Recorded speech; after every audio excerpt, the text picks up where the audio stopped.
What's going on, you guys? It's your boy Cozy coming at you with another episode here of the Cardboard Cafe. And this one, we're kind of going off the cuff a little bit. Nothing really prepared. This is more of kind of like a Cozy's going to rant for a few minutes and talk to you guys about some things that have kind of come up in the woodworks when it comes to trading card games, just a topic in general that people like to kind of complain about. But I kind of want to have a conversation about it. And that is the idea of scalpers.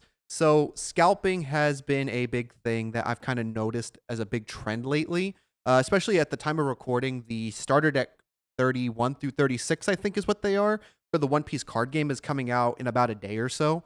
So kind of trying to find the starter decks has been super hard, and then seeing the scalping end of it has been tremendously prevalent, at least in my local scene.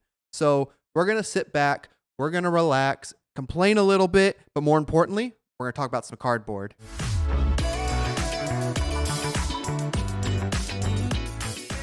Scalping. Man, I got to tell you, like, it has been absolutely wild to see what scalping has really become. Like, I know scalping is a huge thing, especially when it comes to Pokemon, is the first thing that I would say that comes to mind when I hear TCG scalping. Because, like, their prices are absolutely insane. And then they transitioned over when I think they were in a lull where they didn't have any sets coming out. And then One Piece was coming out with new sets. They transitioned over to One Piece. Shop prices super, super high. And now we're kind of seeing that decrease in One Piece, but it's going right back to Pokemon. Naruto is going to be a huge thing when it comes out next year. I don't know if Gundam is hitting it. I haven't really seen a whole lot of Gundam activity since I kind of slowed down away from that particular game. But like the idea of having scalpers in the card game and scalpers in general, like it doesn't just apply to shiny cardboard. And it baffles me that people will charge a crazy price for something. But what drives me even more crazy is that people are willing to pay that amount for having something earlier or just having it because it's scarce. Like I'm all for spending good money on cardboard that is super rare, right? Like buying a manga makes sense. There's only maybe one or two to a case if the prints are right? Having rare cards like that being super high priced is fine because there's no demand or there's not enough supply to meet that demand.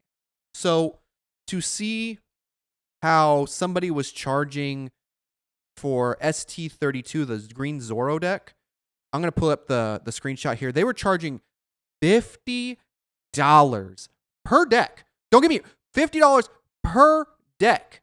And then they go on to proceed to tell me that they sold two more for $55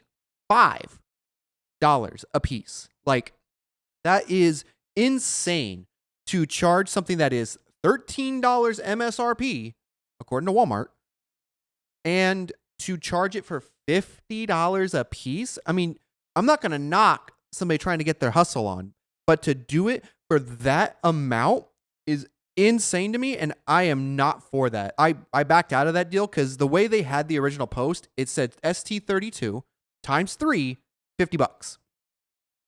Or something like that. I think it was either ST32 times 350 or ST32 50 times 3. It was one of those, but it was super confusing on the post. So I'm like, okay, $50 for 3 decks. You're looking at a little under $20 a piece. Cool. That's fine. You bought them at MSRP. Yeah, you're going to upsell them because you're trying to make some money off of it. I'm fine with that. But for you to charge that amount of money was absolutely insane for me to see. And it reminds me of how people will do anything and everything to get something either early or to have it as an exclusivity thing with like that fear of missing out. Now, I don't entirely blame one side of the scalping issue, right? It's more so like we've built this culture to where people will charge a crazy amount of money, and then people will be willing to spend that amount of money for it as a non-necessity.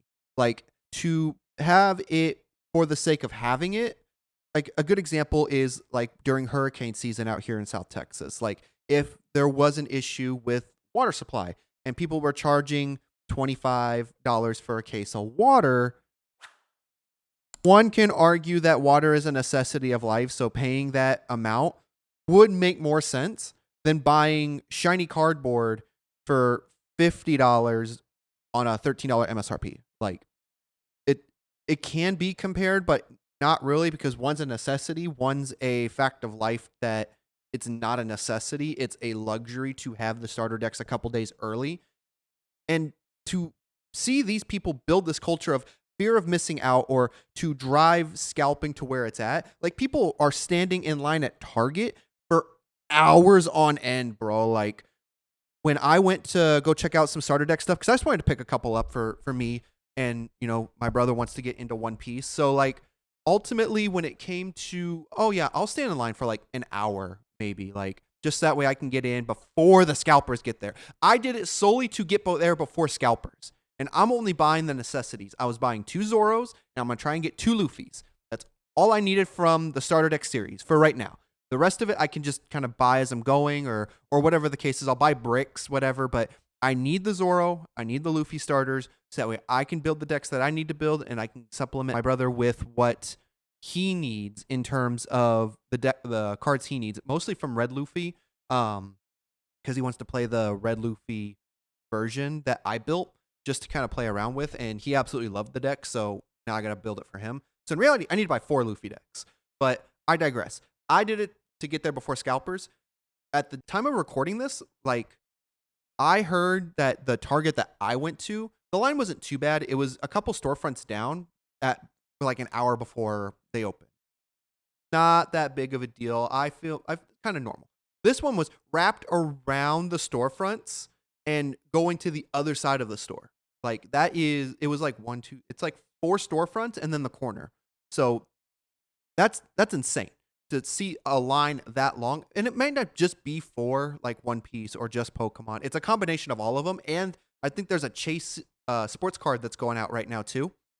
So like, having these Chase cards and just piling and piling and piling, trying to make your money that way, not going to knock you for your side hustle. What I am going to knock is a combination of people that do that, and then the people that will pay for it. Like, we are condoning this behavior by allowing them to pay for it.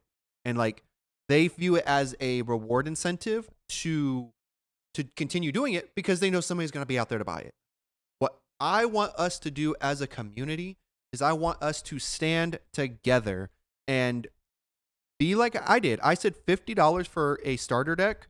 One starter deck is absolutely ridiculous in cost. I'm not going to be spending it.